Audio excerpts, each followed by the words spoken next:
Isang mapagpalang araw sa ating lahat. Tayo po muli magbabalik sa pag-aaral ng salita ng Panginoon at tayo po ay nasa 13 kabanata ng Aklat ng Hukom, kung saan makikilala po natin si Samson na gagamitin ng Diyos para iligtas ang kanyang bayan.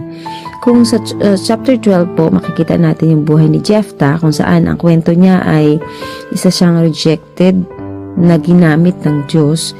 Dito naman po kay Samson, siya naman ay taong may malinaw na pagkatawag ng Panginoon pero meron siyang mahinang disiplina.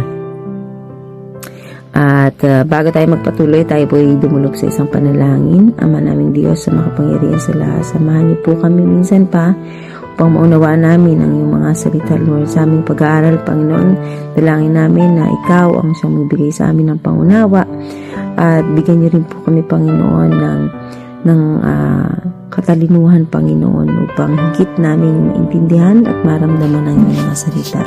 Sa iyo pong pinakamataas na papuri, pasasalamat at pagdakila sa pangalan ni Jesus. Amen. Verse 1, sabi po dito, muling gumawa ng kasamaan ng mga Israelita laban kay Yahweh, kaya sila ay hinayaan niyang masakop ng mga Filisteo sa loob ng 40 taon.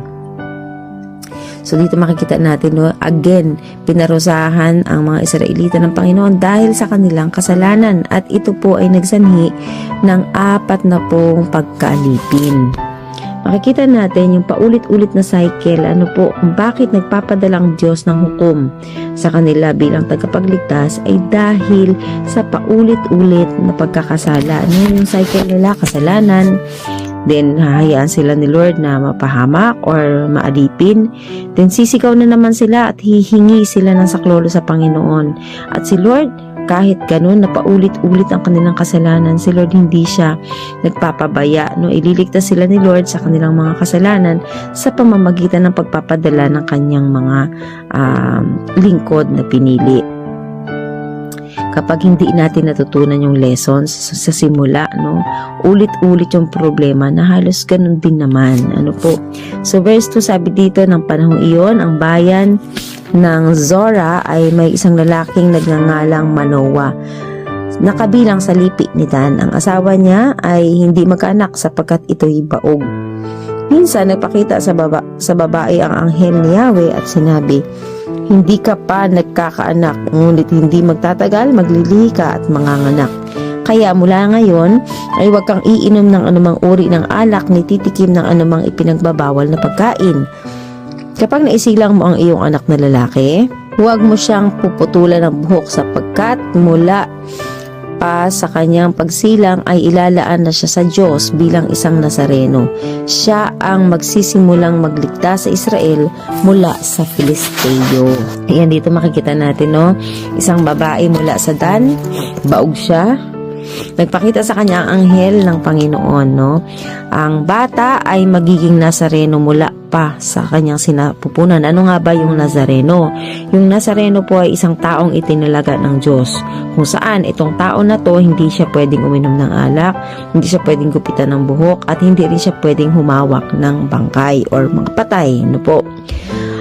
Dito makikita natin na bago pa ipinanganak si Samson ay meron na siyang destinasyon or meron na siyang pagkatawag, alam na kung ano yung dapat gawin sa kanya.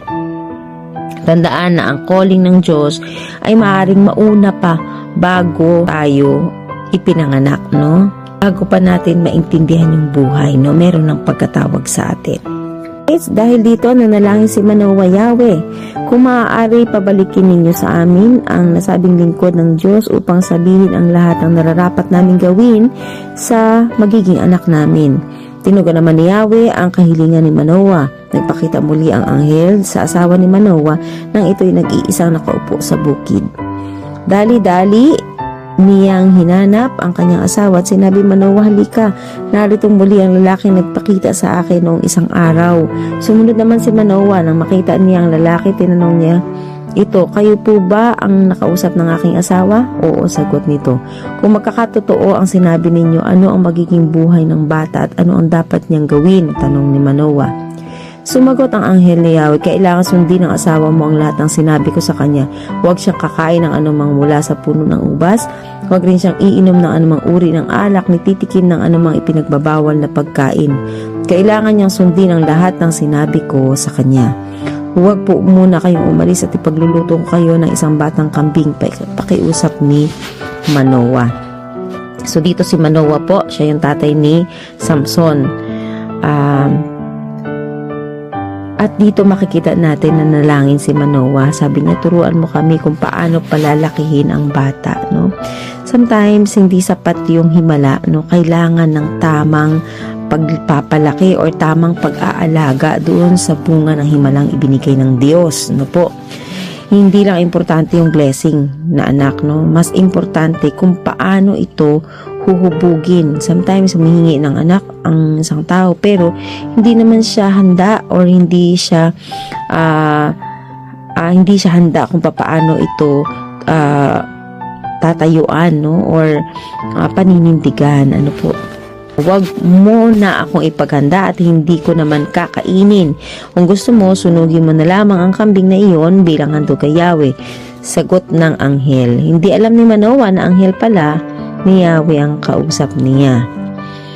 Sinabi ni Manoah, kung gayoy, sabihin na lang ninyo sa amin ang inyong pangalan para malaman namin kung sino ang pasasalamatan namin sa sandaling magkakatotoo itong sinasabi ninyo. Sinabi ng anghel ni Yahweh, bakit gusto pa ninyong malaman ang aking pangalan? Ito'y kamangha-manghang pangalan. Noon din, si Manoah ay kumuha ng kambing at handog na pagkaing butil, sinunog niya ang mga ito sa ibabaw ng isang malaking bato bilang handog kay Yahweh na gumawa ng kababalaghan. Nang nagliliyab ng apoy, nakita ng mag-asawang Manoah na ang anghel ay umakyat sa langit sa pamamagitan ng apoy. Nagpatira pa ang mag-asawa sapagkat noon nila naunawaan ang kausap pala nila ay isang anghel ni Yahweh. Hindi na nila muling nakita ang anghel. Makalipas ng ilang sandali, sinabi ni Manoah sa kanyang asawa, tiyak na mamamatay tayo sapagkat nakita natin ang Diyos. Ngunit, ang sagot ng kanyang asawa, kung papatayin tayo ni Yahweh, hindi sana niya tinanggap ang ating handog. Hindi rin sana niya pinahintulutang masaksihan natin ang lahat ng ito ni sabihin ang mga narinig natin, no? So dito nakita natin naghandog si Manoah sa apoy, umakyat ang anghel sa langit. Ano po? Doon nila na-realize na nakakita sila ng banal na presensya. Ang asawa ang mas may pananampalataya kaysa sa lalaki kasi kumbaga nakita niya dito agad na yung sitwasyon, no, ay hindi hahayaan ng Diyos na mangyari yun tapos mamamatay sila. Minsan, mas spiritual ang ina kaysa sa ama. Minsan, mas malinaw ang faith ng tahimik kaysa ng leader. Ano po, kung saan talaga makikita talaga natin minsan, hindi ibig sabihin magaling ka magsalita, hindi ibig sabihin ikaw yung leader. Sa lahat ng panahon, mas malakas yung pananampalataya mo. There are times na may mga tao sa paligid mo na tahimik lang sila, pero masigit silang nakakaunawa, no? At dito nga makikita po natin na pinagpala ng Panginoon, no, ang mag-asawang ito, no? Ang espiritu ng Panginoon ay nagsimulang kumilos kay Samson, no, yung sa anak nila. No, dito makikita natin yung spirit empowerment pero wala pang ebidensya ng character development. Kasi wala pa naman wala pa si Samson pero nandun na kaagad makikita natin. 24, dumating ang araw na nanganak ang asawa ni Manoah, lalaki ang sanggol at pinangalanan nilang Samson. Lumaki ang batang patuloy na pinagpapala ni Yahweh at nagsimulang udyukan ng espiritu ni Yahweh si Samson at siya ay pinakilos nito sa kampo ng Dan na nasa pagitan ng Zora at Estaol. So ayan po makikita natin, no, yung kapangyarihan ng banal na espiritu, no. Kahit wala pang nakikitang magandang pag-uugali is talagang kumilos na siya, nagmanifest na siya sa buhay ni Samson. Ayan. So ganun po kagilagilalas at kakamangha, no, ang kapangyarihan ng Panginoon. Kapag pinili ka niya, talagang instantly talagang ibinibigay niya sa iyo yung power na ipinangako niya. Sa kabanatang ito makikita po natin ang mga tema, no, na may tatlong tema na gusto nating pagtuunan ng pansin. Una, yung grace bago yung repentance, no po. Hindi sinasabi na nagsisi muna ang Israel bago nagpadala ang Diyos ng tagapagligtas. Minsan, ang Diyos ay unang kumikilos. Pangalawa, makikita din natin sa story ngayon na yung calling does not guarantee your character. Kasi makikita natin si Samson, no? Meron siyang divine calling, meron siyang supernatural strength. Pero, later, makikita yung weakness ng kanyang disiplina or ng kanyang pag-uugali. Pangatlo, makikita din natin dito yung parenting matters, no? Si Manoah ay nagtanong, paano namin siya palalakihin? So, hindi sapat yung prophecy. Kailangan yung guidance. Sometimes nga, makikita din natin dito na may edad na rin si Manoah, no? At saka ang kanyang asawa, pero hindi din talaga sukatan yung edad natin, no? Para sabihin tayo ay mabuting magulang. Kailangan natin ng gabay ng Panginoon. Kaya kung makikita natin dito sa kabanatang ito na si Manoah at ang kanyang asawa ay humingi ng tulong sa Panginoon kung paano nila palalakihin yung kanilang anak. So, sa panahon natin ngayon, may mga batang may potential pero kulang yung guidance, no po? Meron ding mga taong may calling pero walang magandang character. May mga pamilya na may blessing pero walang direksyon. So, talagang kung wala po yung Panginoon, hindi natin maisaayos, no? Ang mga bagay-bagay, no? Actually, talagang yung mga pagpapala at himala ng Diyos ay pwede siyang masayang kung hindi po tayo hihingi ng tulong sa ating Panginoon. Kaya dito makikita natin yung comparison ng buhay ni Jephthah. Ano po, si Jephthah ay rejected, self-made leader, no? May trauma siya sa background niya kasi nga makikita natin yung kanyang family background na kung saan siya po ay anak ng isang prostitute and then pinalaya siya ng kanyang mga kapatid, ano po. Samantalang, kung makikita naman natin yung buhay ni Samson, no, siya ay miracle child, ano po.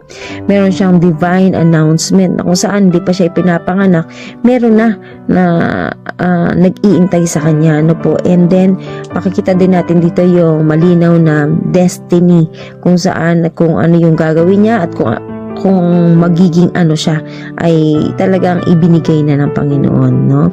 Pero pareho man silang may personal weaknesses, ano po, dito makikita natin na si Lord pa rin. Kung si Lord pa rin yung magtatalaga, mangyayari pa rin ang kalooban ng Panginoon. Kaya sana po ay meron tayong natutunan sa kabanatang ito. Muli pagpalain tayo ng ating Panginoon at kay Jesus lamang ang papuri.